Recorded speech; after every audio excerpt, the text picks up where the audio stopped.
Good evening. I'll now call the East Lyme Zoning Commission regular meeting of February 19th, 2026 to order at 7:30 p.m. If we could begin with the Pledge of Allegiance.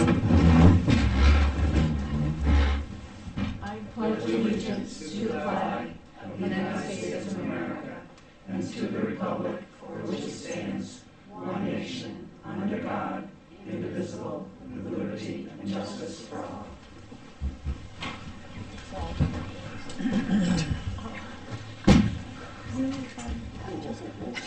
Make sure you talk into it.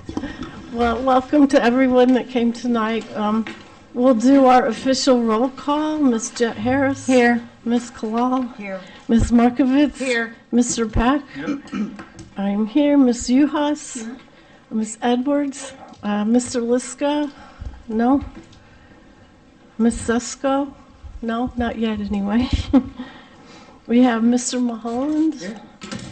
And tonight we get to have Ms. Stevens with us. Thank you.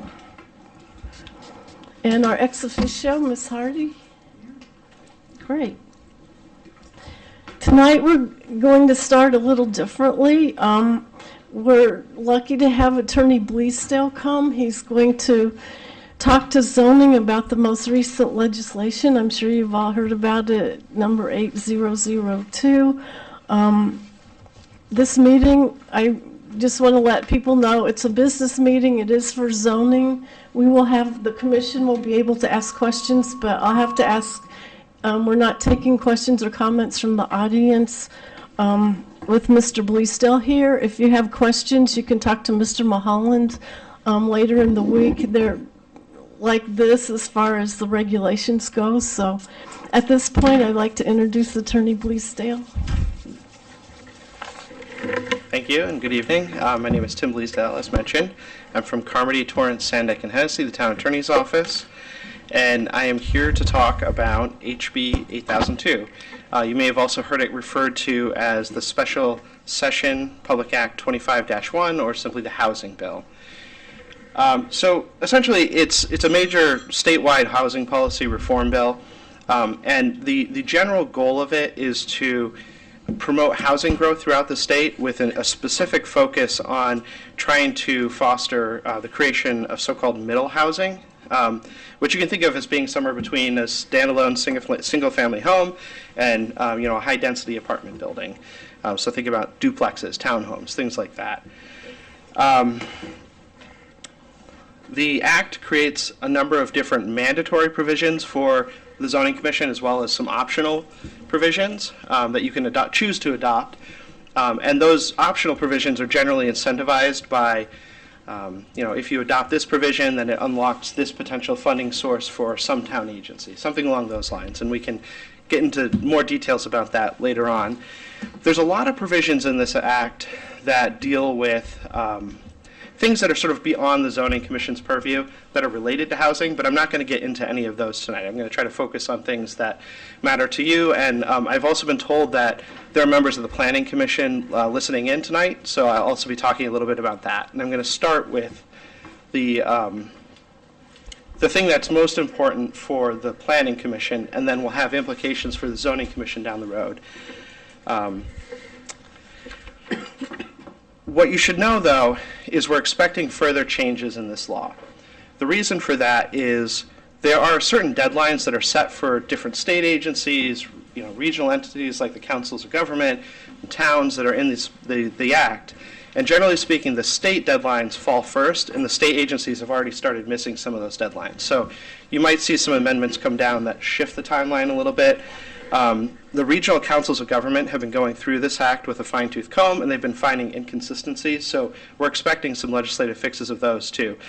Just to give you an example, you'll hear later on when I'm talking about parking that the Act sets a threshold for certain types of parking requirements, and it, generally speaking, the threshold is at 16. The Act sets one threshold, or one standard for housing developments with fewer than 16 units, and another one for complexes that have more than 16 but fails to set a standard for 16 units. So things like that are going to get fixed. So I'll start with the housing growth plans.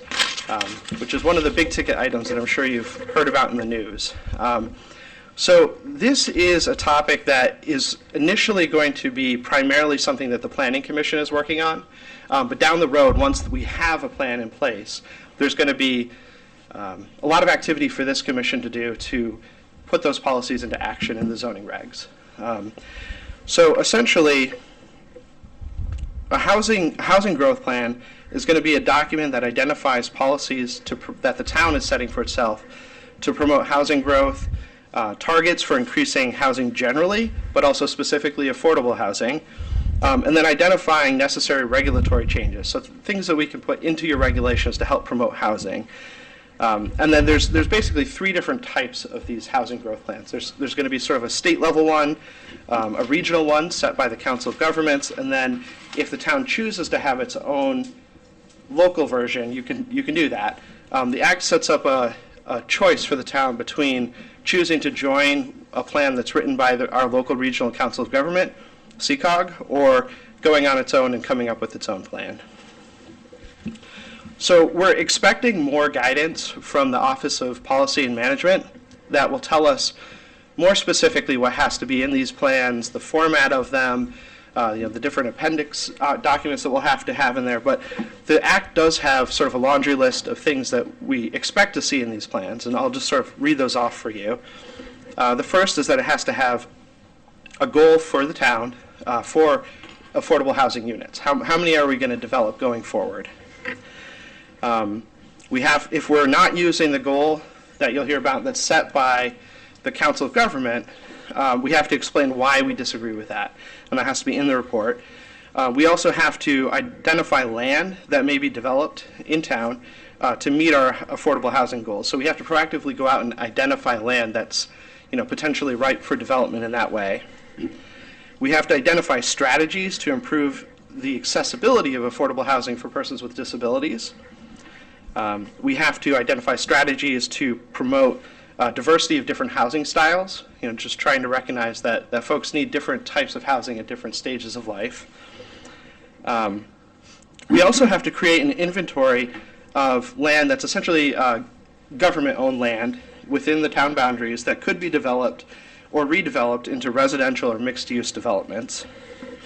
We also have to, as we're doing that, identify what are the infrastructure upgrades that we're going to need to make to accommodate all this new housing, whether it be roads or sewers, that sort of thing. And I'm sure everyone here is very aware that we have limited sewer capacity, and the Water and Sewer Commission has formed a subcommittee. They're working hard on trying to find ways to get more capacity, and that is something that we'll be focusing on as a part of this process. We also have to set an implementation schedule for the policies and strategies that we're identifying in the plan. And, we don't know what's going to be in the plan exactly yet, but I have a feeling that a lot of the stuff that's on that schedule is going to be meaningful for this commission. There'll be the activities that you're going to have to undertake. And then, of course, we're going to be looking to the regulations and guidance that we get from OPM about anything else they say we have to have in this plan. So we should talk a little bit about the process of where these plans come from and how we go about forming them. The process, although I keep saying this is something the Planning Commission is going to do, it actually starts with the state. So by December 1st of this year, OPM is supposed to release a report with housing growth targets for the entire state, and then also breaking those targets down by the different regional councils of government. So assuming that they hit that deadline, then every 10 years after that, they'll have to reissue a report updating those numbers. Once we get those numbers from the state, that's going to start a process where we'll have a dialogue with our local council of government to try to come up with what our affordable housing goal is going to be. And so there's that. I'm imagining that is probably going to be a dialogue between their staff and Bill and Gary downstairs to try to come up with an agreement about what our goal should be. At the end, the COG is going to issue a goal to us, and we have to decide whether we're going to accept that goal or come up with a different one. And we have 30 days to accept or reject. And their deadline for giving us that goal is June 1st of 2027. So we're kind of seeing a couple-year period play out on this timeline. If we reject their goal, then that essentially means that we're going to need to come up with our own housing growth plan. And the act is a little bit vague on how we decide that. So it just says that the municipality shall decide, but it doesn't say which agency or board within the town is going to make that decision. I think if there is a legislative correction coming or clarification coming, it's probably going to say the Planning Commission or some combination of the Planning Commission and the First Selectman, because if we're choosing to opt into the COG plan, the approval process at the town is that the First Selectman has to approve it and then the Planning Commission has to approve it. So it's going to be some combination of the two, probably. And then whether we opt into the COG plan or make our own housing growth plan, we have to file that with the state by June 1st of 2028. So we're going to have a 2-year period playing out here. And then every 5 years after that, we have to update our plan. So some of you may be familiar with the affordable housing plans that we've been working on for the past couple of years. This plan replaces that. So we're not going to be doing those affordable housing plans anymore. It's now, the focus is on the housing growth plans.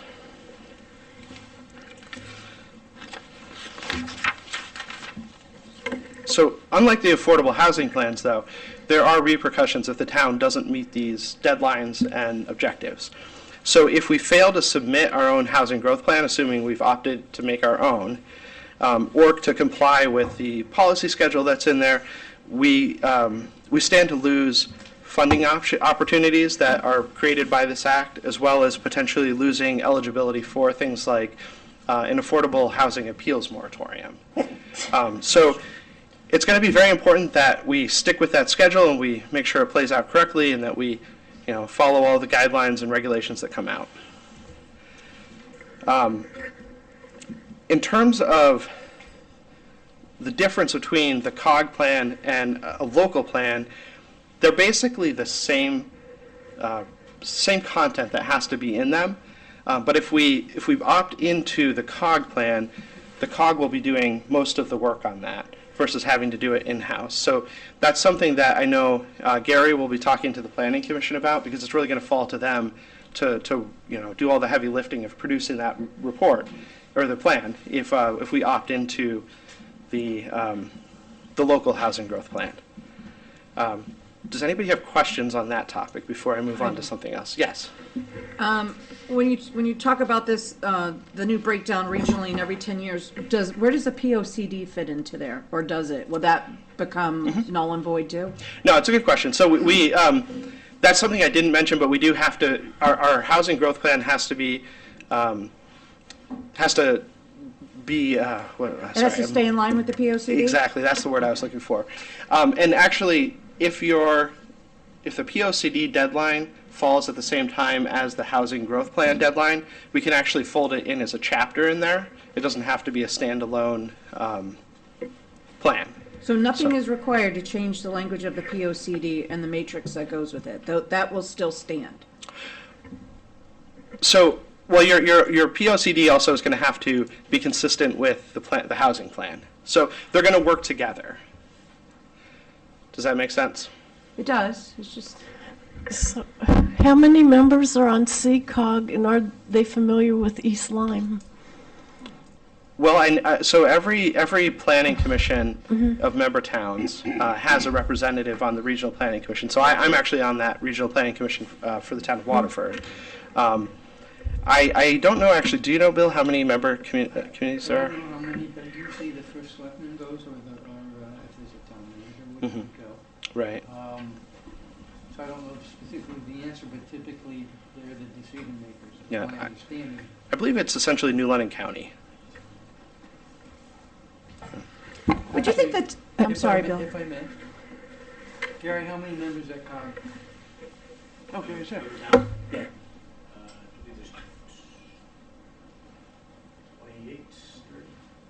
I was gonna say 26. So more than New London County.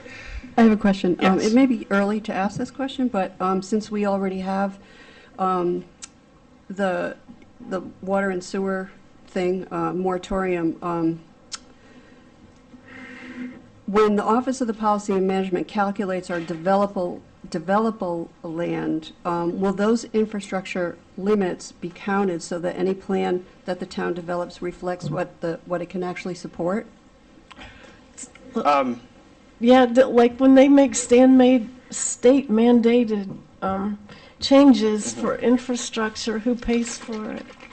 Yeah, those are good questions. And the Act does not have answers for all of those questions, but remember, the Housing Growth Plan is also supposed to identify infrastructure upgrades that are necessary to support whatever housing growth goal we're setting in the plan.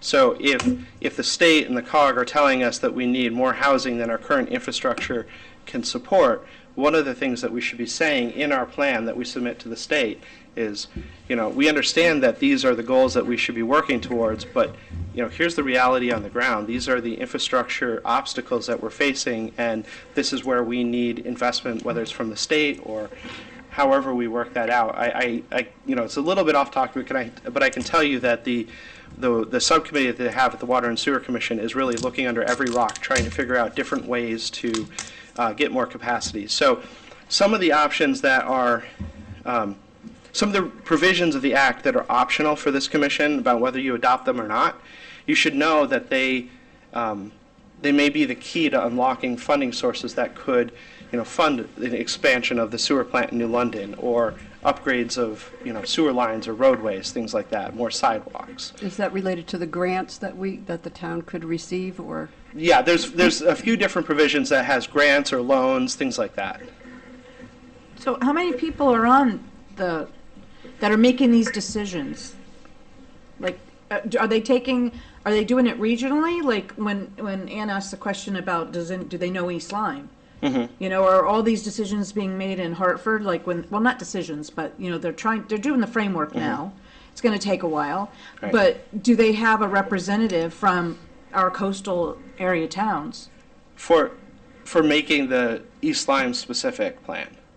Oh yeah. Well, right. So if we were having an East Lyme specific plan, it would be written by the Planning Commission here. So in that sense, yes, they do know the town. And they would know the ins and outs and right. the particular local challenges with infrastructure and things like that. So with the COG, they're going to be setting their recommended affordable housing goal for us. They're going to be setting that by, first of all, looking at what OPM does. And I don't know that OPM is going to be contacting East Lyme to ask for input on that. That's they're doing that on a statewide basis. Well, we need them to. Right, and they're going to issue whatever they decide. They're going to send that down to the COGs, and then the COGs will have discussions with the local planning and zoning staff in the land use department. So that's going to be Bill and Gary. And that's where the COG is initially going to be getting their local input. But also, as Bill mentioned, all of the CEOs of the town, so our first selectmen, participate at the COG. I know that I don't know the name of the group that they form, but I know that the group that involves the CEOs of the towns is very active. The Regional Planning Commission is not as active, but every single town in the COG has a representative on it. So let me understand this. Affordable housing is for people that make X amount of dollars, $30,000 a year, more or less, correct? No. No. That's for single home. They have amounts for single homes and families, I think. Yeah, there are statutory formulas for what when you say affordable housing, there's a legal definition of it in the statutes. So when you have an affordable housing application that comes here, that's what we're talking about. And there's a statutory formula that looks at what's the area median income, and then there's restricted units at different percentages of that area median income. Okay, what about the people, the low-income people? The ones that are living in their parents' basements? Where do those people get cared about? State only cares about higher-income people? I'm curious. I mean, clearly, there's a lot of people that don't fit into this dollar framework they got going. I will be the first to agree with you that the affordable housing statute is imperfect. And as a part of there are other provisions that I wasn't going to talk about tonight, but you should know that there are ongoing efforts in Hartford right now looking at amending that act. So I mentioned at the outset that there are state agencies that are already missing some of the deadlines. So one of the ones that I am aware of already is that the House Majority Leader has a working group on affordable housing, and one of the things that the act required of that group is to look at specific reforms for that statute and see how other states handle it and make some recommendations. So I called around to a number of different state offices last week trying to get a copy of that report so that I could share that with you tonight. And what I learned is that they haven't actually written it yet. The group that's writing it is scheduled, I think, to have their second meeting at the end of this month, so next week sometime, and there may be a draft report available at that time. So that's part of, so there are changes coming, I think. We just don't know what they are yet. When we see that report, we'll maybe get an idea of what we might be seeing down the road. And when it becomes available, I can certainly send that, to all of you through Bill. I just want to understand the opt-in, opt-out thing too, because it seems like if you opt out, you still have to come up with a plan, correct? I'm sorry, if you opt out? If you opt out, you still have to come up with a plan and report to the region? So the regional plan, so the way it works is if we were to opt into the regional plan, the COG would do all the work. So its regional plan, we'd have to give them input and participate, but the regional plans that are produced by the COG, any town that opts in, they will have a section on that town in their report setting the goals and things like that. So the only way we end up having to write our own report is if we opt out of the COG plan. Which kind of makes more work for us, in a way. It does, but if the town is looking for that local control and really that depth of local knowledge, giving the input on it, that's the way to do it. And then, when the input is happening, are there public hearings at all for any of this process? That I'm not sure about. Yeah. There may be, I won't say yes or no, there may be, but that's so far down the road that we're not focused on that yet. We're trying to still navigate the initial setting of these goals and the back and forth that we have to be ready for with the COG. So, Oh, sorry. I'm good, thank you. Yeah. so you being our town attorney, Yes. I'm curious to know what your opinion would be. Do you think that East Lyme has the current staffing level that would be needed for these coming changes, just in general? I mean, we have one person in planning, we have two admins, and we have Mr. Mulholland for zoning, and then we have the building department. I don't know how much the building department would be affected, but do you think that it would be fair to say that, down the road, or some sort of projection that, would we need more staffing to be able to, moving forward, to handle this?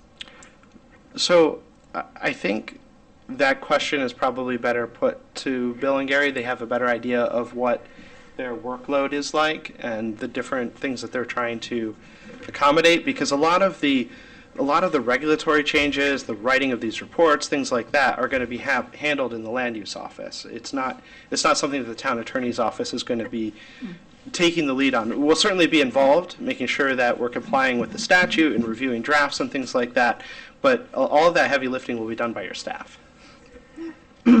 As I'm understanding it, then, the housing growth plan does not replace the affordable housing. It does. It does replace it? It does. Okay. Yeah, so the statute has been amended to remove the requirement that you produce the affordable housing plan. And it's sort of a reflection also of the fact that we don't just need affordable housing, we need a diversity of different housing styles. So that's one of the things that this act is trying to do, is foster not just affordable housing, but all sorts of different housing. Would that remove our 10% requirement under 830G? No, but keep looking for those potential amendments to 830G that we were talking about. They're looking at reforms, so I don't know what they're going to be yet. But in terms of with the staff question, one of the ways that towns will write these affordable housing plans, or not affordable housing, excuse me, housing growth plans, is they may hire outside consultants to assist with that, the same way a lot of towns do with their POCD, or I think East Lyme hired a consultant for the affordable housing plan. Is that right, Carrie? Yeah. Yes. So you may use the same consultant or someone else, or we may handle it in-house, or we could choose to opt into the COG plan and rely on their staff. So. Because our budget is a little bit tight this year, as I understand I it. have a question. On the previous affordable plan playing role, planning and zoning had a subcommittee. I think 2 and 2 were on the subcommittee, and then we hired an outside consultant. And between planning and zoning, our friends in planning included a couple members of the zoning commission, and that plan was put together and produced sort of a consensus plan. Is that something we could still do with this if all those folks came together and thought that was a good idea? Yeah, and I think it just at the end, it would be the planning commission that approved the ultimate product, but you could come up with any kind of formulation of, subcommittees or working groups to actually produce the draft. And just to piggyback on that, so if the town came up with their own plan, if we opted out and then submitted it, the regional office still has the ability to reject it.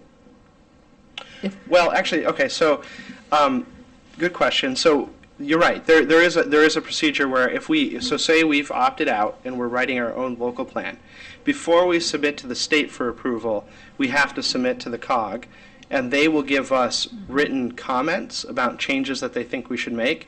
If we elect not to make those before submitting to the state, we then have to write written responses to them and include them in our submission to the state to explain why we're not adopting, the COG suggestions. The same way that we have to explain to the state why we are not accepting their affordable housing goal for East Lyme if we chose not to accept it.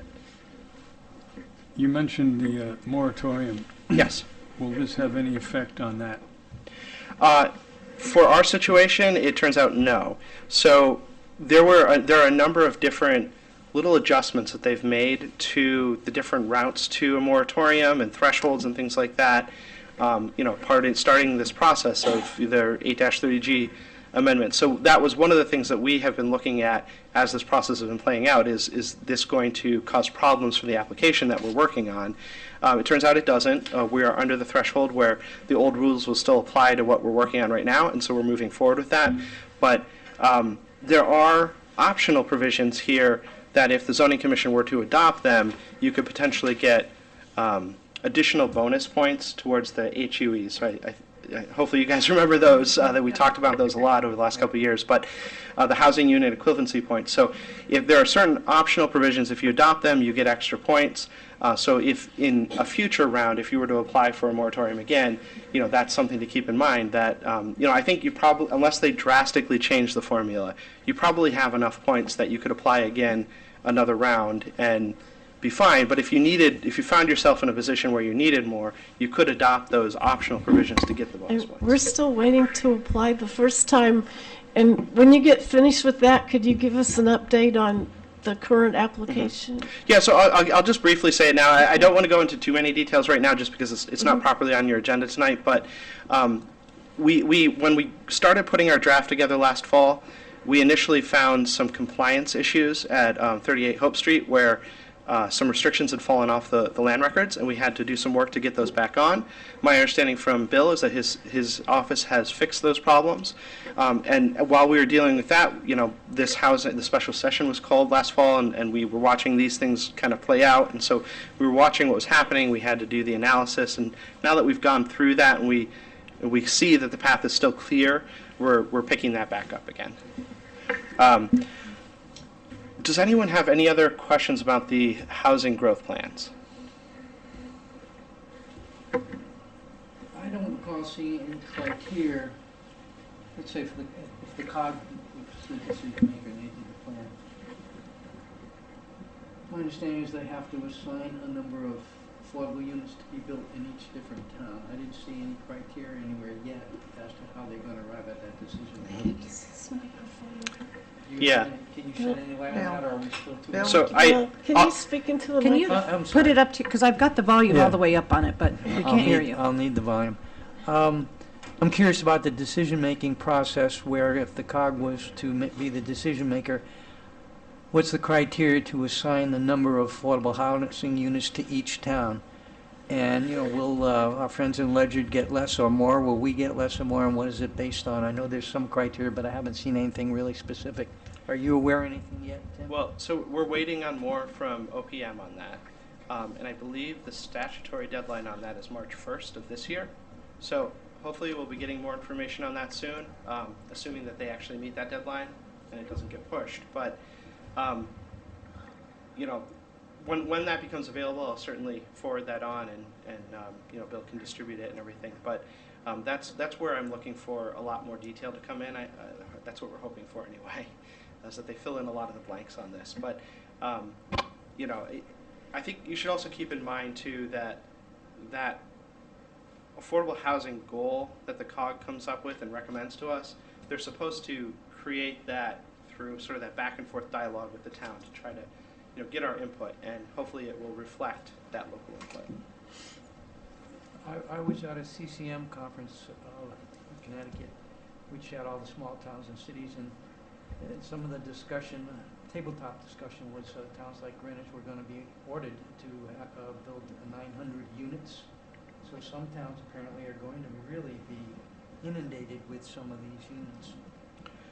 Well, Can you clarify on that, or do you have any view on that? there's nothing that I have seen in the act that would provide for the state to just order them to build units.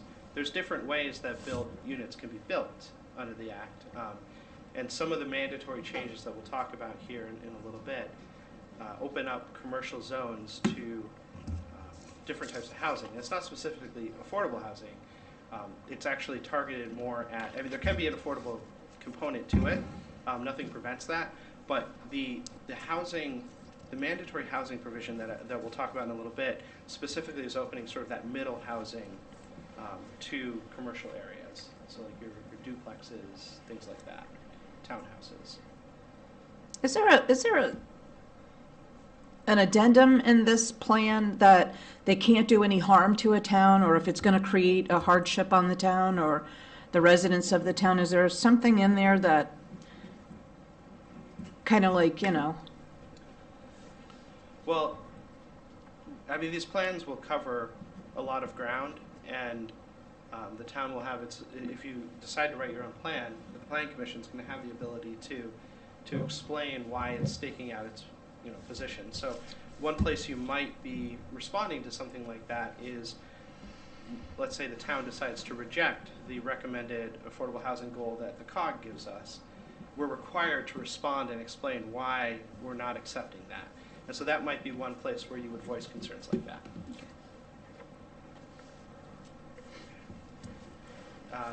There are no more questions on the housing growth plans. I'll move on to the mandatory parking changes. Okay. Can I just ask a sure. quickie?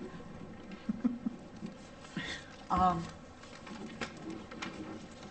current affordable housing plan pretty much lets developers put this housing anywhere without regard to the safety and infrastructure of our waterways, wetlands. They pretty much get to do what they want. Will this new plan give the zoning people just a hair more control over where these things are put? Yeah, no. So I think what you're responding to is the way the current 8-30G affordable housing law functions, Right. And what it does to your ability to strictly apply your zoning regulations, right? So the current law does not change any of that. This new bill, or Public Act, excuse me. But you know, as I mentioned a couple times, we know that there are changes coming. They're actively working on that. We don't have that report yet. It was due on February 1st. They haven't released what they're thinking of yet. So hopefully we'll get more on that next week, and you know, hopefully it'll answer some of those questions when it comes out. Okay, thank you. Yeah. So I'll move on to the parking now. So this is going to be sections 18, 19, and 21 of the Public Act, if you want to actually look at them yourself down the road.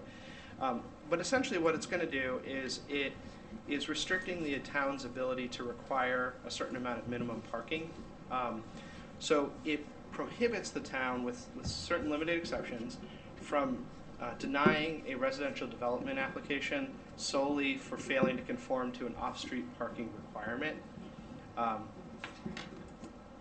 And you know, obviously, what that's geared towards doing is making it easier to build housing if you don't have to have a big parking lot to serve your housing development. If you were to reject one of these applications under this, you have to be able to identify a specific adverse impact on public health and safety. So it's a little bit similar to that 8-30G standard. You have to identify a specific adverse impact on public health and safety that can't be mitigated through some kind of conditional approval. But also, whatever condition you're putting on the application can't be something that has an impact on the viability of the project. So it's sort of a big hurdle to get over. But there are a few situations where you are allowed to require minimum parking. And this is for developments with more than 16 units. So this is the provision that I was talking about at the very beginning that's problematic because they've sort of left 16-unit developments in limbo and set standards above and below that.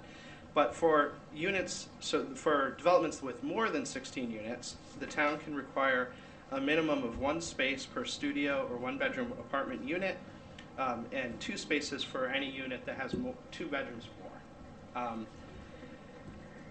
The minimum parking requirements are rebuttable by an applicant. So let's say a developer comes in, doesn't want to meet those minimum parking requirements, they can do, excuse me, their own parking needs assessment report and explain to you, here's a different formula for coming up with parking that I think will adequately meet the needs without having this adverse impact, and it can look at the availability of on-street parking in the area and things like that.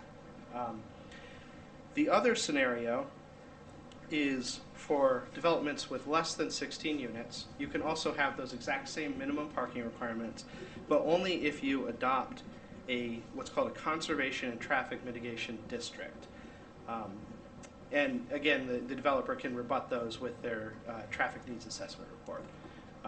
There's not a lot of information about what a conservation and traffic mitigation district is beyond setting this threshold in this act. But that is what the step that you'd have to take in order to be able to restrict developments with less than 16 units in terms of parking.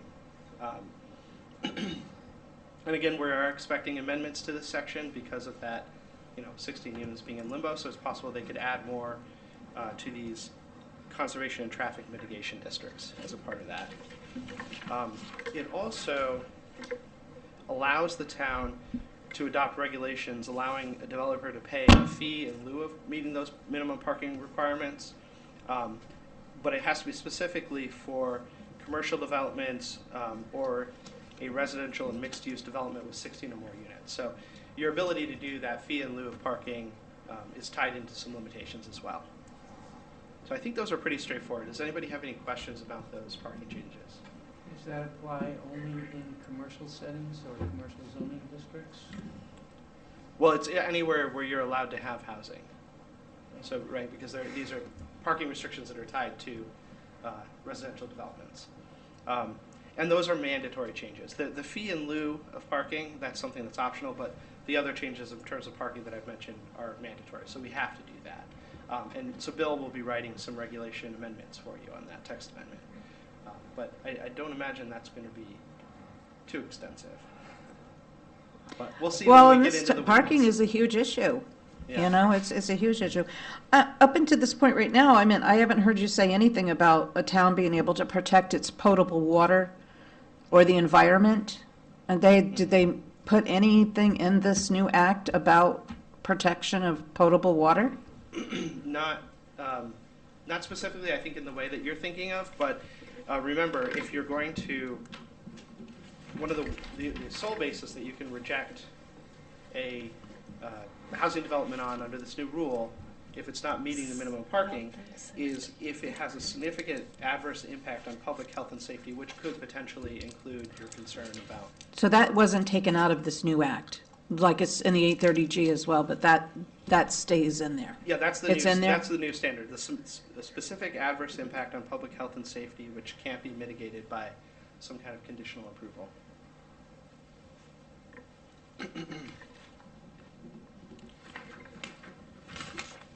So the next mandatory change has to do with allowing housing in places where it hasn't been before. So it creates a new category of housing called transit community middle housing, which are specifically housing developments that have between 2 and 9 units, and it can include, but isn't limited to, townhouses, duplexes, triplexes, cottage clusters, and something called a perfect six. That is defined in the statute, a perfect six, as a 3-story residential building with a central entrance and containing 2 dwelling units per story. So a pretty common, setup for a small apartment building. So that's our transit community middle housing. Now this is the big change. The Act is requiring towns to permit, as of right, in all commercial and mixed-use zones, 2 new types of housing. So one is that transit community middle housing, and the other is mixed-use development. So if you have a commercial zone that doesn't currently allow mixed use, you're now required to allow it. And the approval process for these new types of housing in commercial zones is limited to something that the Act calls summary review. So essentially, I think you can think of it as a site plan review. You're not allowed to have, require a public hearing. You're not allowed to have, require a special permit or variance or anything like that. So, what you normally go through for a site plan approval is essentially what you'd be doing for these new housing types of housing. So now we have an architectural review when buildings are built in town to make sure they kind of follow along the character of the town. Can we still have those? That is something that I do not know off the top of my head, but I think Bill and I... There was something in it I recall seeing, and we're all working our way through this statute. I mean, it's 100 pages. It's not just reading, it's studying.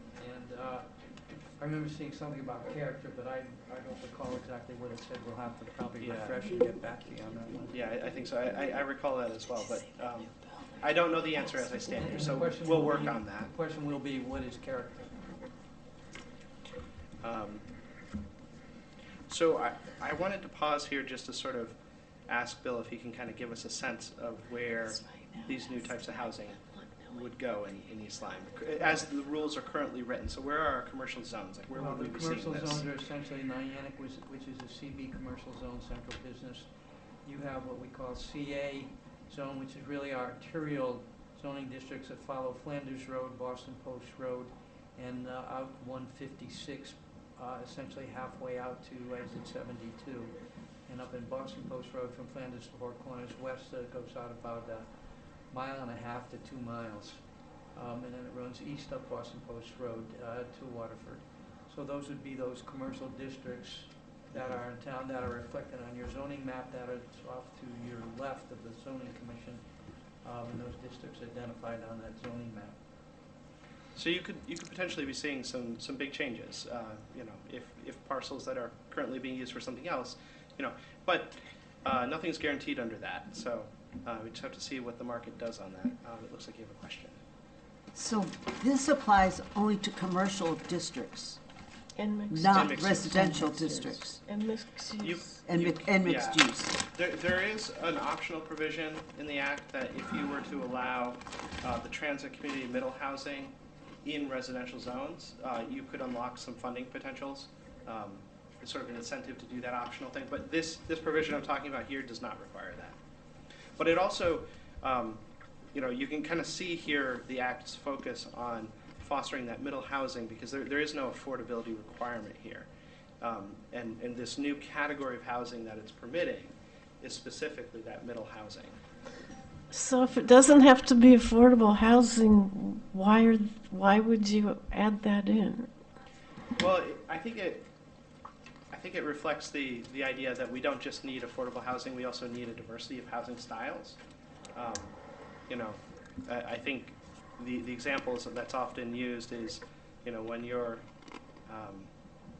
have a family and you've got kids, maybe you need a bigger house.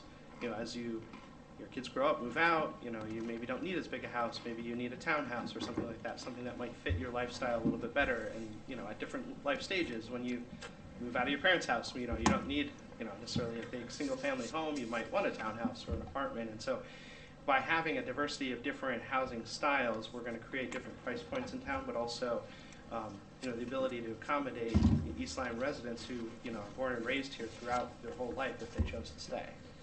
I have a question. But there's no restriction on rent control in this bill that I'm aware of. And typically, if a developer builds it, he's going to rent it at market rate, which is substantial in this community. I don't see it driving down the price point if we follow this bill, which I think is essential. We have no choice. But I'm not seeing the rationale, and maybe that's something they'll look at changing. Yeah, it's interesting because it's a change of focus for us, because for years we've been hearing from the state, we need more affordable housing, and focus on that and meet the goals that the state is setting for us. But here they're asking us to take a slightly broader look at housing. It's not just about affordable housing anymore. We need a diversity of housing, and so that's what this transit community middle housing is trying to address. Is there anything in there about accessory dwelling units? Yes, there is. There are. Let's see. I'm trying to find.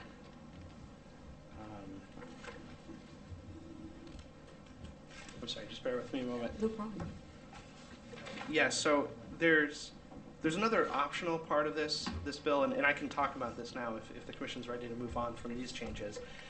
There's several sections actually that deal with what they call transit-oriented districts and qualifying transit-oriented communities. So this is all optional, and if you choose to do it, you unlock funding sources essentially, the little incentives like that. But one of the provisions, if you were to go down this route, does allow for as of right ADUs for any property owner who has owned their property for at least 3 years. So let's see. So what is? Let me explain what this is. So Bill and I have been looking at whether we could qualify for this, and we think we could based on the bus stops that we have that go through our commercial zones. So we could probably qualify as what they call a qualifying bus transit community, which requires, as I mentioned, certain bus stops that operate with a certain amount of frequency, so Monday through Friday. I think it's at least 5 days a week. And you'd have to create a special zone that would cover at least a half mile of land around that bus stop. And then once you have that transit-oriented district, here's all the things you would also be required to do if you're opting into this. So it would allow as of right transit community middle housing. So we just talked about that. You already have to do that in your commercial zones anyway. So that's not a big ask on top of that. In addition, you would also need to allow as of right residential developments of 10 plus units. But if they're going to do 10 plus units, they're required to then do 30% affordable. And that's applying whatever the standard is in 8-30G for determining affordability, whether it's what we have now or if they pass amendments and we this fall have different standards, it'll be those. Is anybody going to get in contact with the public transportation buses to see if they're even willing to get into that? Well, we currently have bus stops in East Lyme that would qualify for this. But that section's opt-in or opt-out? It is. So then, in addition to that, that's where you'd also have to be required to allow those ADUs as of right for any property owner who's had their property for at least 3 years. You'd also have to allow as of right conversions of any residential or commercial property into one of those other preceding types of housing that I've talked about. So that transit, what do they call it? The transit community middle housing. Doesn't the bus just go right down here? It doesn't go downtown, does it? It does, yeah. Oh, I've never even seen it before. Yep. So if you go on the free. Seat Bus website, they have an interactive map, and you can kind of zoom in, and it's a little hard to see, but there are little dots that show you where the bus stops are. So there's some down Main Street here, some up 161 all the way up to Flanders, and there's a few up in the Flanders area as well. Do you think there would be any way that we could get some sort of funding to open up the train station here? Or in this area, right closer to us? Because people have been asking for it for years. Yeah. I mean, that would be great if we had a train station here. But yes, there are funding sources in here that would allow for different types of transportation infrastructure development. I think opening a train station there is a little bit more complicated than that. It would involve Amtrak for one. But there are funding sources created by this act that could be used for things like that. Horse and buggy bill?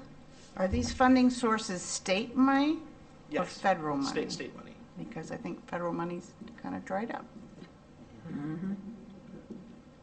State money, okay.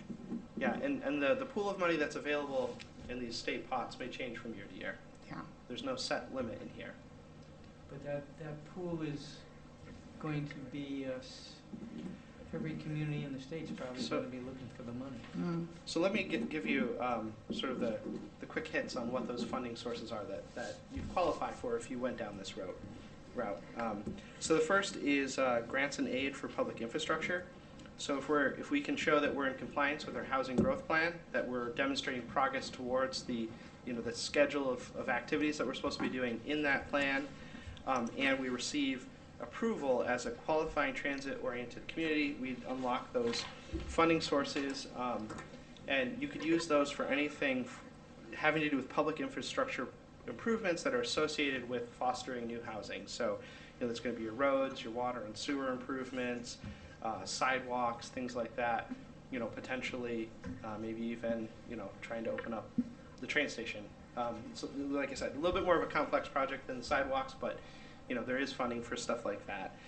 You also unlock a funding increase for school construction grants. So it would increase our ability by 5%, up to 100% of the total cost of whatever the school construction project is, to get reimbursement from the state. And again, you have to check those same boxes. You've got to show that you're the qualifying transit-oriented community status, that we have our housing growth plan, and that we're complying with it. And then the last one that I was going to mention is there's a water quality loan program. So this is going to be very interesting to the Water and Sewer Commission. If we can qualify for that, they would be able to get 20-year loans at 1.5% interest to make improvements to the sewer systems, such as expanding the sewer plant, things like that. Is there any cap on this money? Because of, I think Denise said, everybody's going to be asking for this money. Mm-hmm. They don't have it for everybody. Yeah. I mean, where the state is in problems right now with financials, and people can't afford to live here. So, I mean, is there a cap on this money? Because to tell a town, oh, we're going to have all these resources for every single town, it's what, 163 in the state? So They're all going to be grabbing it. I mean, is there going to be there has to be a cap on it. They can't just, where are they going to get all this money? For instance, with the housing or the school construction grants, you're capped at receiving up to 100% of the cost there. But in terms of how much money exists in any of these pots, this act doesn't say that. That's going to be set by the budget every year. And I don't remember which one it was, but one of these categories, I found information that for this coming year they have $20 million, and next year they'll have $30 million. But after that, I don't know. It's all going to, depend on the funding they get in any year. Half a school, right? Yeah, that's going to cover one Divided school. by 169. So, wait a minute, let's back up. Yes. Sewer capacity is what it is. Not if they add infrastructure to it. Well, what I'm getting at is, didn't the town of Lyme just put a ton of pipes through East Lyme so that they could get sewer capacity to their beach communities, and then they changed their mind once the pipes were in? Am I wrong on that? There is a process playing out in Old Lyme, and I believe the state recently sort of bifurcated it. So those little communities, the little neighborhoods you're talking about, they're moving forward, I think, with what they have. And the state may still order the rest of Old Lyme or some portion of it to connect in. There are agreements. I don't know specifically whether East Lyme has an agreement with those communities, but I do know that the state has excess capacity, and under the agreements that are already in place, they do have the ability to transfer capacity to a municipality if the commissioner of DEEP, Department of Energy Environmental Protection, determines that there is a specific water quality issue that could be alleviated by transferring that capacity. So there's different ways that they could get the capacity without disrupting anything that we're already doing or the situation that we're already dealing with. But I don't know the details on that. Who is in charge of the water quality of this new act for the towns? Well, it doesn't change anything about the jurisdiction of the Water and Sewer Commission. So if a town says that they don't have the infrastructure and they can't do for the water, then that means that That's we go report to CCOG and say, hey, we can't do it, and then, is that, am I understanding the process correct? Well, I'm just saying hypothetically. yeah, Like, no, well, I'm thinking through your question here a little bit. So, I think you have to keep in mind that some of the housing that it's trying to foster here wouldn't necessarily require a sewer hookup. It's something that could be served by, a septic system. But didn't we just get away on the coastal communities of doing away with septic systems in the coastal community? You can't be putting septic systems everywhere after, we fought everybody's fought really hard to get sewer systems, and then, to keep the sound clean, all that data, who was in charge of looking at that is what my question is. Yeah, so that's not really addressed by this, but these infrastructure concerns that you have are things that should go into that housing growth plan. Because remember, at the same time we're identifying what our goals should be, we also have to identify what the hurdles are to getting there. And one of the things we're specifically required to identify is what are the infrastructure problems that need to be addressed, and what do those solutions look like. Right, because so- water potability is a huge concern for everybody, and if it's not, it should be. And I know that they're aware in Hartford that we have a significant sewer capacity issue here, and they're also aware of how much it's going to cost to expand the sewer treatment plant. And ultimately, that is what's going to have to happen to fix this situation. Anything else that we're able to do is going to be essentially a Band-Aid. But fixing the sewer capacity issue is probably a reasonably long process. It is. So Sure. you just sit tight until it gets fixed? Well, no, so I mentioned before, the Water and Sewer Commission has a subcommittee that is actively working on this. I don't have all of my notes here with me tonight, so I can't give you all the details of what they're doing, but they've been meeting regularly. I think it's every other month they meet, and in between, their staff is working on, having meetings with OPM or talking to the other towns in our sewer system to see about purchasing capacity and things like that. The problem with any of those solutions is that at most we're only going to squeeze out a little bit more capacity here and there. It's not really going to solve the problem. So we are working with Waterford and New London on plans to expand it. So that's starting with I believe an engineering review, and there's an RFP they're working on to try to get proposals on how to move forward with that. But you're right, it's going to be a long process, and we're actively looking at ways to get more capacity in the meantime, even though it'll only be a little bit, but also talking to folks up in Hartford about trying to get funding to foster that expansion. I'm glad that you brought that up, because I'm curious, Mr. Blaisdell. New London, how many years has it been since New London it refuses to take our water? They don't take our dirty water and clean it. So these are really potentially big issues that are facing our town. It's to my understanding, Nancy, maybe 3 to 4 years where they haven't taken our water, the dirty water, they do something else with it, they put it wherever it is that they put it. I used to know, but I don't remember exactly what it was. There was something that we were doing. So so when you just said that, how long has it been since New London hasn't taken our water? I am not familiar with what you're talking about. Do you know about this, Bill? No, I'm sorry, I know. So I think you would need to ask Ben North. He would probably know the answer to these questions. Gary, do you know that answer? I do not. I'm not familiar with New London refusing to take our wastewater. Where's our waste? We were doing something No, on it's not wastewater. The agreement was, for 6 months, we get to use New London water, and for the other 6 months, we give New London back our water. But our water is disgusting, and they don't want it. They don't take it. Oh, so it's not a sewer I issue think it's then. the water extension for public drinking water to Lake Canomic. Well, Lake Canomic water is owned by New London Utility, correct? Yeah. So That's yeah. So I'm not for that's I. what their reference to is they not wanting East Lyme water to be pumped to the lake. Yeah, I think I would still refer you to Ben North on that. He'll know if that actually is happening. He'll know, the ins and outs of it.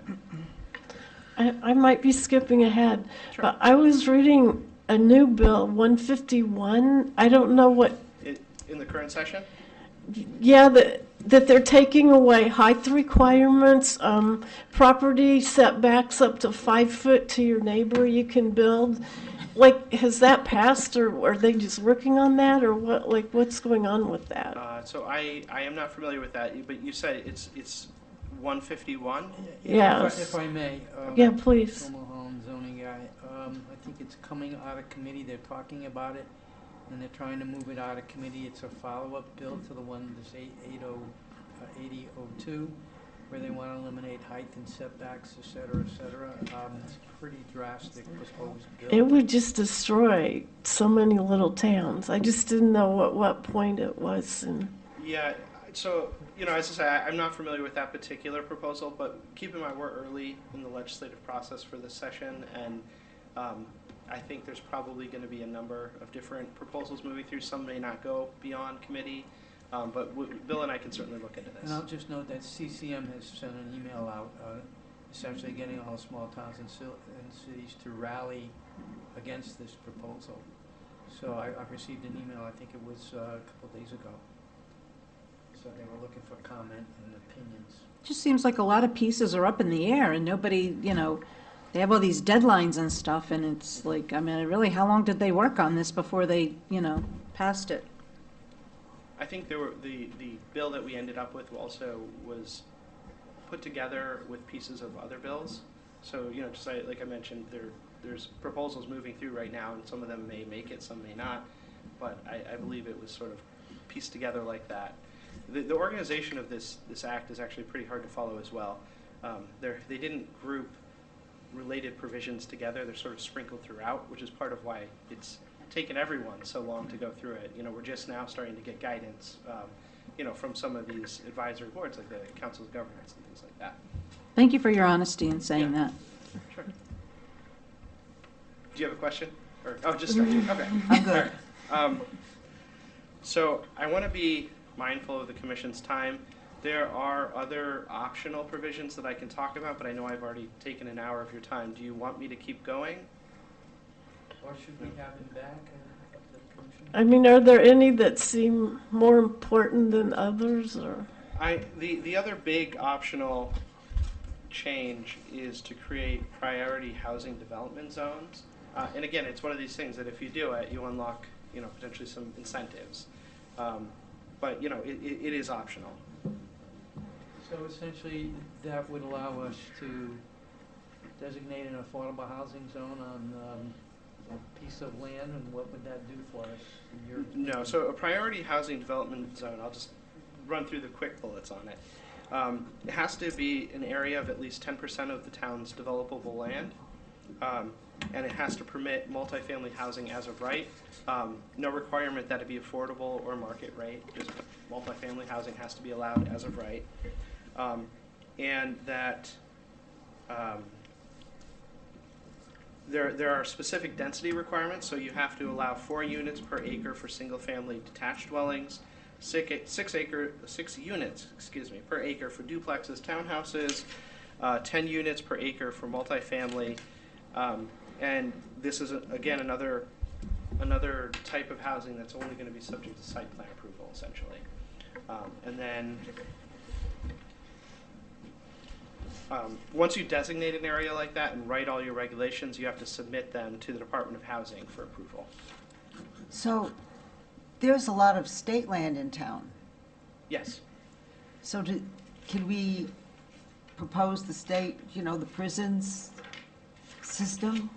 That You sucks up a could. pretty good acreage there. There's Yes. the Nahannick State Forest, that sucks up some acreage. Yeah, I don't know if it works out to be 10% of the land in town, but you're actually thinking in a way that I think the state already is thinking. So one of the changes that it made, and this is not something that requires any action by a town agency here, but it grants the Department of Housing new authority. So one of the things it can do is develop housing on state-owned land or controlled land.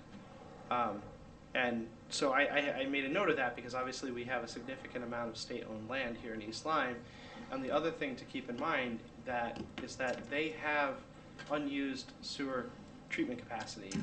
So they are in a position to develop that land in a way that we maybe can't other parcels in town. So I think that's something that this commission may see is applications to develop some of that state land and tap into that capacity, Would because the the state is uniquely situated to be able to do that. Would the commission have any jurisdiction? The act does, Review if yeah, the so the state's act does not, Going to build on its own land, wouldn't they be exempt the, from any the, local control? the, And the, they could build 800 units, 1,000? the act does not specifically exempt them from any kind of local zoning review. You know, so, But typically they have been exempt, Mhm. because it's the state. yeah, I think we don't know exactly how it's going to play out up there, or if they'll even do that, but, you know, we'll, Theoretically. mhm. They probably don't want to do it. It'd cost them a ton, and taxes would go up even more. Do you know the rate, by any chance, of families that are leaving Connecticut? I saw something, but I don't think it's accurate. I do Do not we, know that. you don't know either, Bill? I'm just curious. Well, it sounds like there's still a lot to be worked out Yeah. I have a in couple of this bill, in questions. this particular bill. Two questions. If a town designates an area a historic district, what kind of effect does that have on protecting that area? So I do not recall any specific provisions about that in the Act to You bill. No, I don't. That's something we'll need, Bill and I will need to look at that a little bit more closely and get back to you on that. Good. Second question is, I don't think anybody in this room or anybody anywhere has seen as much multifamily construction as what we witnessed in the last 10 years. So what are these folks up in Hartford worried about? To come up with something that is supposed to supercharge development. The market seems to be taking care of whatever problem there might be. What caused this? Well, I think that may be a question well put to your local delegation to the General Assembly. You know, my understanding is that there was a sense in Hartford that, you know, towns have been fighting affordable housing too much for too long, and so the state decided to take a sledgehammer to it and open it up for all sorts of housing, trying to open the doors. That's why we have all these new provisions about the middle housing and being able to put that in, you know, as of right in the commercial zones, things like that. But I mean, ultimately, you'll have to take that up with your local rep and senator. Gary has a question. Any, Can I add to that? The birth rate in Connecticut has decreased significantly. And to answer Ms. Harris's question here, the international migration was the primary driver between 2023 and 2024 regarding Connecticut's population increase by 32,000 residents. However, at the same time, there was a net loss in domestic migration. More people moved out of Connecticut for other U.S. states than moved in, about 6,060 more leaving than arriving in that same time frame. So when you look at the decline in the birth rate in Connecticut, if it continues at this rate, we really won't have a population in 200 years. Again, what are they worried about? That's interesting. Thank you, Gary, for that. Thank you. Population, the state shrank so much. Yeah, so what are we building more housing for? Because they in Hartford think we need it. Economic development and growth, you also look at, southeastern Connecticut employs with EV being a major employer and produces what? Submarines, the very piece of equipment that protects this nation. So I think we either support that effort and benefit and say, okay, well, if they're gonna do it, whether we like it or not, what can we do here, at least to take advantage of what's been passed, and at least I think the benefit to us is we get to choose where the housing's gonna go versus letting them tell us. Well, hopefully they're making a lot of babies at EB But then. there is a need to diversify housing types as well. I can say personally, I was not able to find housing that I could afford that was what I needed when I was trying to buy a house here in East Lyme, and that's how I ended up in Waterford, just over the river. And I know there's a lot of people in my age bracket who have experienced a similar experience. Maybe they grew up in East Lyme and have had to look to other towns to find the housing that fit the life stage that they were at, whether they needed affordable housing or not. It's a complex problem, and certainly, population migration in and out is something that affects that.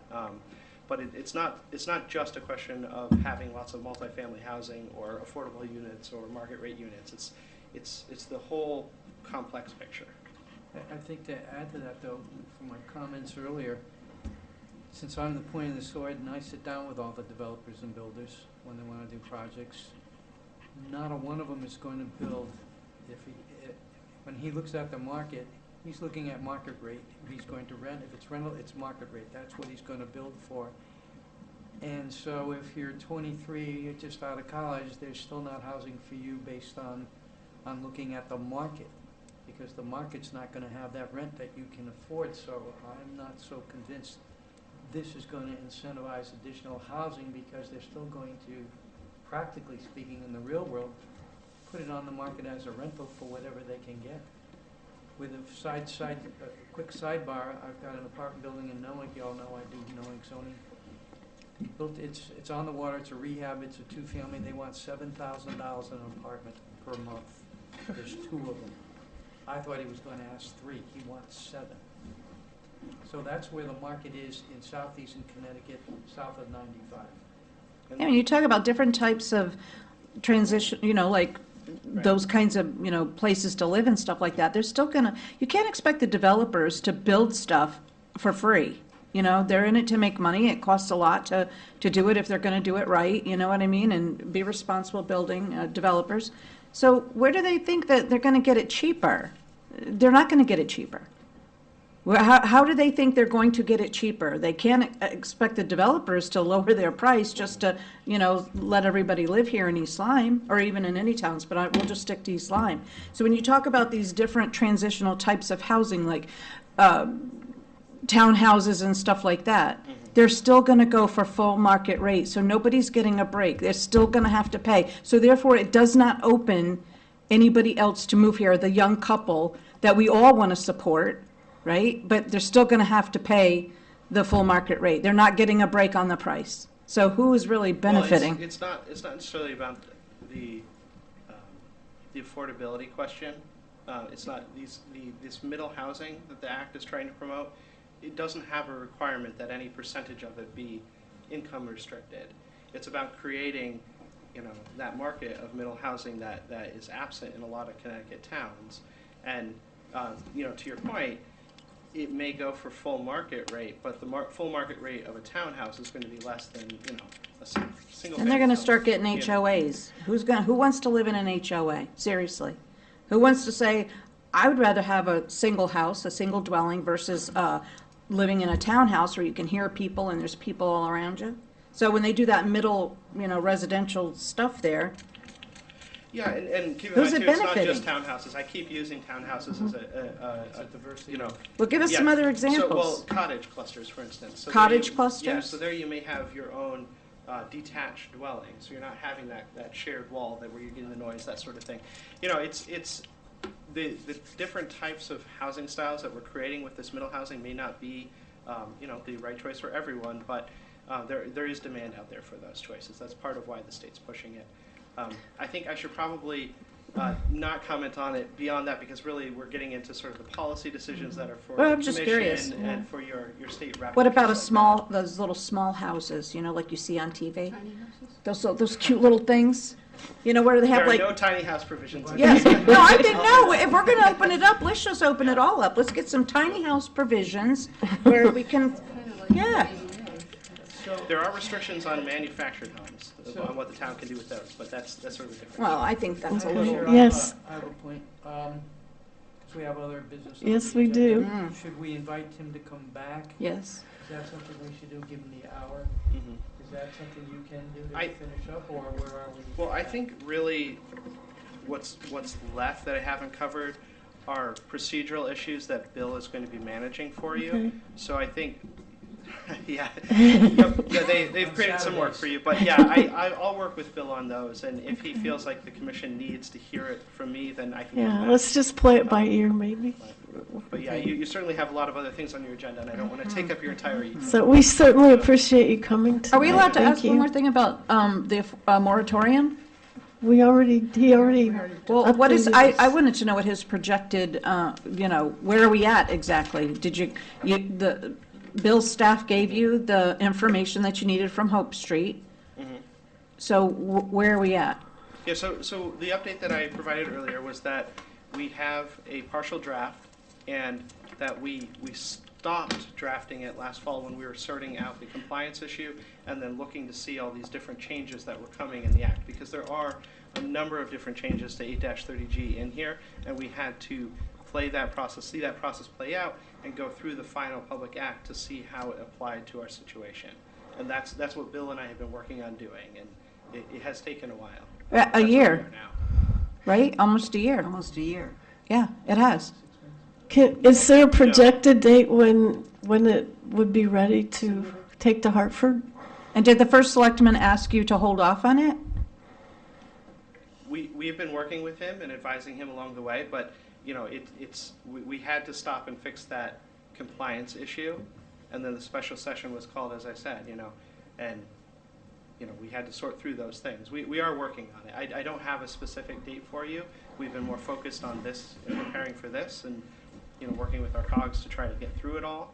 But we know now that the rule changes that happen with 8-30G don't impact what we're doing, and so we're pushing forward. As you can tell, we're anxious. No, I know you are. Well, it just seems like it's taken a long time, and people have come here to, they've asked about it before publicly and everything, so, it just seems like it's taken a long time, and it was just a discretion on one property on Hope Street, correct? It was just one? No, it was multiple. Like that whole Hope Street development there? So one of the things that we have to do, and I want to try to avoid going into too much more detail because it wasn't on your agenda, but we have to provide documentation of every single unit that we're counting. So it's not just a matter of one or two units. We had to pull all of those deeds, and my recollection is that there was more than one. Okay. We're Thank good. you. Thank you. Sure. Okay, we ready to move on? We have a public hearing. It's the application of Jerry Locken for East Lyme Parks and Recreation for a special permit under section 20.1.2F of the East Lyme zoning regulations to construct an ADA accessible trail and improve the existing parking area for Darrow Pond at property located at 16 Mostoy Road, East Lyme, Assessor Map 40.0, Lot 5, and this was continued from December 4th. Madam Chair, we may have a deficiency. I don't think a sign was posted that's required. That's under our special permits, and we did one previously. Is that correct? That's correct. So I would suggest we let them post the sign and we continue it once again, because it's in your regulations. Yeah, because they didn't, you mean the sign that's out at the place? Yes. Yeah, I noticed To that. let the neighbors know, Yeah, yeah. I was unaware of that, and so reluctantly, I think we need to put that out till he can post the sign, and if you can come in my office tomorrow morning, I'll help you with the language and put that right up, and we'll move on to the very next meeting. Okay. We're going to get you a cot here. Is there a provision that we can waive that? No, No? it's spelled out in section 25. Okay, well, Sorry. moving right along. Do we have to have a motion to, no, we don't Do have we? to have a motion right No. now. Okay. Sorry. Okay, let's move. I want to pass out, last year we had a restaurant owner come in and request that he didn't really have an umbrella. It had 4 poles instead of 1, but which is considered as a structure. And I think there was a lot of kind of confusion about where we should go with outdoor dining. So I am proposing a text amendment. You may not like it, you may like it, but I just thought we should discuss it and get ahead of it before everyone comes in asking for their outdoor dining permits. Here, let me. You have those? Mhm. I could pass those down.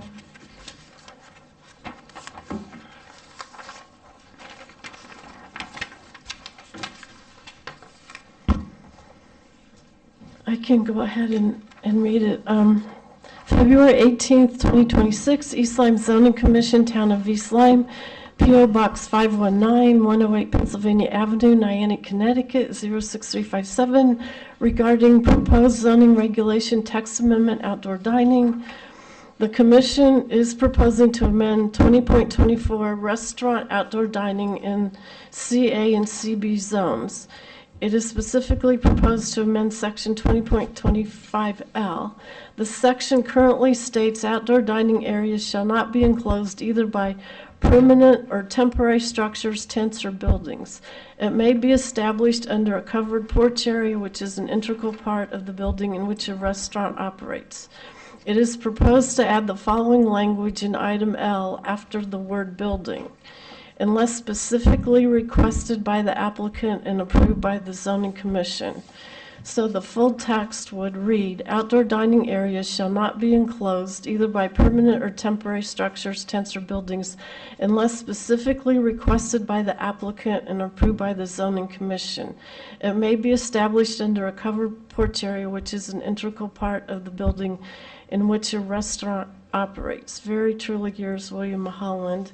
And this came up last year when the restaurant 374 has 4 aluminum poles and the cloth on top instead of a traditional umbrella.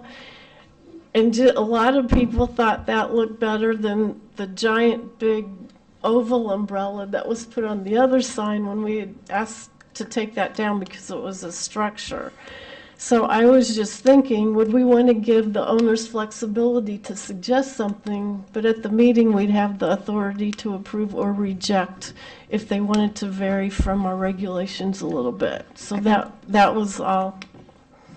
I thought we should probably decide it before people start coming in. I think it's a really good idea. I actually thought that the covering over 374 looked nice. I did too. I had no objection to it. But, so the suggestion that people specifically requested, I think is a great thing, because then we don't have to always approve one if we don't like the look of it. Yeah, if something horrible comes in, we still have the opportunity to say no. I agree. I think it's a great idea. Any other thoughts? Would we want a motion? I make a motion that we approve the change in the text amendment. That you move it to public hearing. Yes. Oh, okay, that we move it to public hearing. Yes. And Mr. Mahoney. I'll second I that. will refer it out and I will send it. All those in favor say aye. Aye. Opposed? Abstain? It passed 600. Thank you. Next on the agenda, we had a request to discuss if we want to move public delegation up from, it's number 10 in our meeting, up to probably number 3, around that area. Does anybody want to discuss that? Yes, I'm all in favor of that. We are the only commission out of the several that I looked at all their agendas. We're the only ones that make our citizens wait till the end of the meeting to have any discussion. I mean, tonight is a perfect example. We wouldn't have to make somebody sit through a very detailed presentation in which they have no interest. So I would like to see it moved back to where it was originally, which was item 3. Right, but tonight was a business meeting, and it was for the attorney, we're paying him. Yeah, So it's a well- little bit different. Well, last meeting was 2 public hearings, and it lasted very long, and public delegations didn't come up until after 10 o'clock. Understood. The reason I have a different view, if you have a lot of, for whatever reason, of people coming in, if you have an applicant paying $400 to $600 an hour for an attorney, and say whatever. You have 10 people come in to talk about something, that applicant's paying hundreds of dollars. I just think they're doing business, they should go first. I can't remember in the 5 years that I've been here that anybody who's stood up for a public delegation has taken more than a few minutes. Oh, I can. Oh, I can too. And people abuse public delegations. In the short time I've been here, some people have abused Well, it. you know, as citizens, it's their right to come in and speak. They can still come in and speak. I mean, I would think if they're interested in zoning, they'd enjoy hearing the meeting. I remain in favor of moving it earlier because I think it's ridiculous that people have to wait. And it's the part about them, developers paying their attorneys, as part of their doing business. They get to write that off, so that's part of doing business. So I just think we should move it earlier, like we used to have it. And, you know, the 2 years that I was an alternate, I didn't see a huge problem with it, so. Well, somebody make a motion, we'll vote. I make a motion that we move public delegations to the number 3 spot following the Pledge of Allegiance. I second. All those in favor say aye. Aye. Aye. All those opposed? Me, Aye. 3-3. Did not pass. Okay, moving on. Minutes. Janet didn't have time to correct the minutes of January 22nd, so we'll have to carry those over to next time. Did everybody have a chance to look at the most recent minutes? Yes. I did. Yes, I didn't see a problem. I have a question. Are there 60 or 66 units in the proposed development? I thought it was 66. I thought it was 62. 66, I thought. I'll get clarification. Because the minutes said 60, so if we could just check on that one point. Okay, so let's save this What are for we- next meeting. What are we going to do about the other minutes that we have? She still has to redo them. Okay, so we get to do it again next time. Yes. okay. Well, I make a motion, we accept last month's minutes with the correction from 60 to 66 units. The minutes of February 5th. Is there a second? Aren't those the ones that she had to redo, or it was the No, meeting no, it's before? the No, meeting this Okay, is- thank you. that's- I second it. All those in favor say aye. Aye. Opposed? Me, The minute, you opposed last? This isn't the 22nd, it's the 5th. the 5th. So why do you oppose? The last one. Okay, no, we're okay. Okay, 600. We approve them, and we're going to check on the number of units. Okay, do we have new business? No, I don't believe we do. I have a report for short-term rental. Kathy and I met, and we're moving along. We're almost ready to give some stuff to give to you guys. Okay, and our, Mr. Mulholland, do you have anything tonight? I have nothing for you tonight. I went to the planning meeting. Yep, that's next on the list. Do you want to give us a recap? Yeah, it was good. They did their stuff, and I stayed for an hour. You forgot public delegations. Yes, we talked about it so much, I felt like we did it. Oh, my goodness. Let's go ahead. Public delegations is a time when members of the public are invited to speak to the commission regarding zoning land use items that are not on tonight's agenda.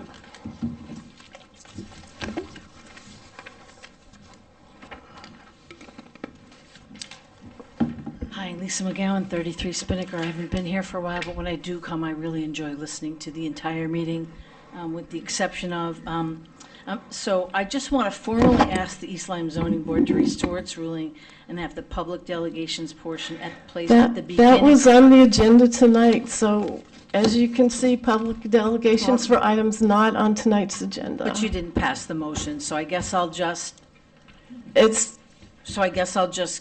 put this in the record. Is that right, Ms. Thurlow? you can hand it in, but yeah. Exactly why we need to stand here and ask you, can we be heard? On items that are not on that night's agenda. Thank you, as it's always been.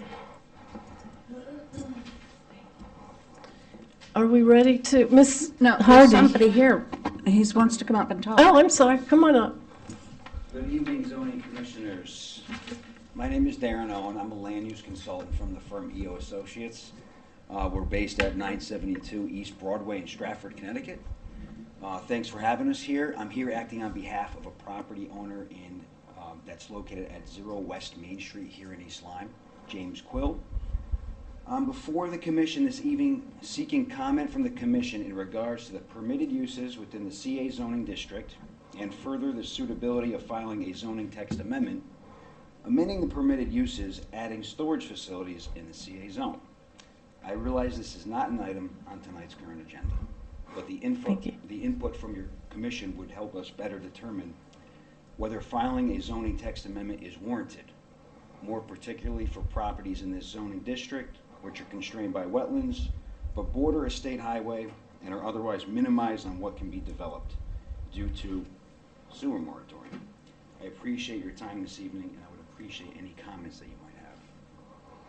Where is this You piece? can talk to Excuse Mr. me, Mulholland it outside the would be meeting. inappropriate for the commission, in my opinion, as your advisor and staff, to make any comment, because if there is a potential development to come before you, making a comment today, in my opinion, would be inappropriate. It's more appropriate if you want to come and meet with myself, and I can advise. And I have talked to some folks about potential development on those parcels. I think they've been split, actually, if I'm not mistaken. That's correct. And part of it's CA, and the rear part is RU40. There are significant wetlands. And we've talked about storage units, and we've talked about housing development on both different parcels. So I'm happy to sit with anyone for any length of time. Best way to get me is email. I leave the screen up all day long, and they'll get right back to you. We set up an appointment. I wish I had known. It would have saved you a trip if you came all the way down from Stratford. That's all right. You're still in my job. All He- righty. So Mr. Mulholland will be a big help to I'll be you. happy to sit down and give direction, and we can have an open debate about A, B, C, and all the way to Z. Hope you're getting paid Thank by you very the much. hour. All right. Have a good evening. You too, thank you. Okay, Ms. Hardy, do you have anything for us tonight?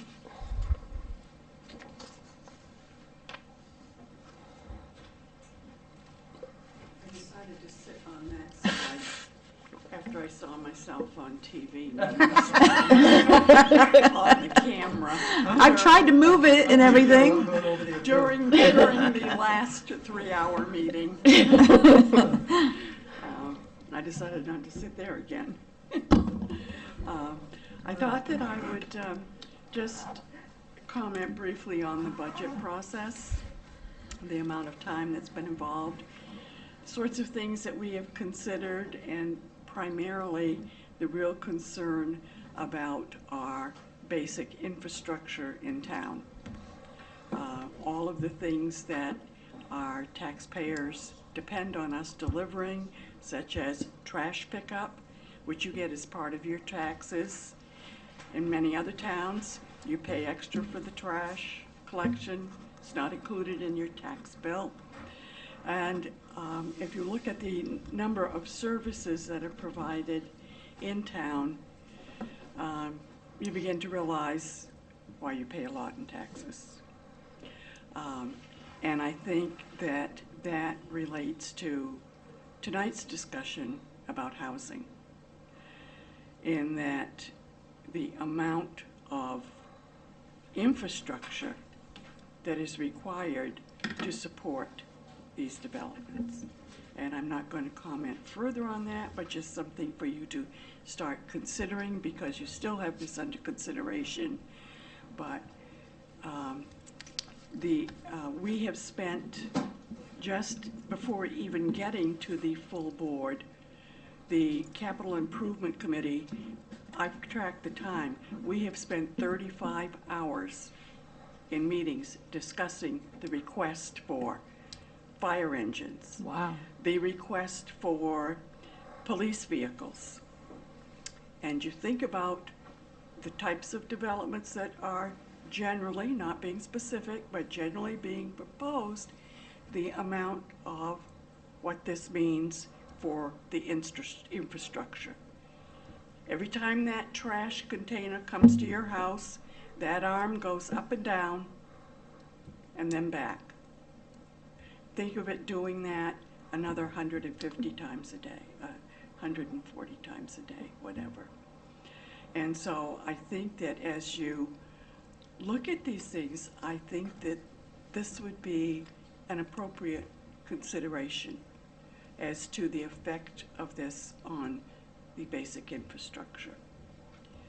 And the fact is, as we've talked about water, the problem is New London can't handle our capacity, what we want. They can't handle it. There isn't the capability of that. So the focus, I think, has been from the state on increased housing without considering the real impact of that on a community. And I can't say I'm looking forward to more discussion on this, but I'll be here. This is it's a very tough decision, especially when a lot of the decision-making is being taken out of our hands. So, I have a question. Oh, go ahead. On your agenda, Mrs. Sardi, it says, I looked at it today, because I was actually going to come and talk or whatever at your one yesterday. So it says that number 3 is your delegation, and number 7 or 8, way down here at the bottom, was public comment. What's the difference between the two? Just so I can... So if there's a group of people that wish to come as a delegation to talk on an issue, that's going to be, we do allow discussion at the beginning of the meeting on items that are on the agenda. Then, at the conclusion of the meeting, if there has not been a vote taken, then public can comment again on that. So things that are continued over more than one meeting, then people who have sat there and heard the information can make, in my opinion, a better decision as to how to respond to what the proposal may be. But that's only for your meeting, like when we have a public hearing, right, Bill, we couldn't, No. okay, that's the No. difference. I just didn't know what the difference was, that's all. Taking public testimony is governed by a legal process. Okay, all right, thank you. And I understand that you all discussed short-term rentals at your meeting. Can you fill us in on that? We just received the information. We did not have much discussion. We received the information, the packet, the proposal that was made, and so that will be on a future When you say the agenda. packet and the proposal, you had both opinions? You had Mr. Chikello's and the rest of the committee? Yes, Because there was 2. You had both of them last night, or just one? I believe so, because I knew that we were not going to be discussing it in detail. I did not read it thoroughly. Okay. Oh, they were both of them? Okay, I was just curious. Okay, thank you. Are they available in your office? Yeah. Thank you, Mrs. Any other questions? No? I think we've finally come to the end. Do we have a Oh, boy. motion to adjourn? I make a motion that we adjourn this meeting. Second. All those in favor? Aye. Thank you all.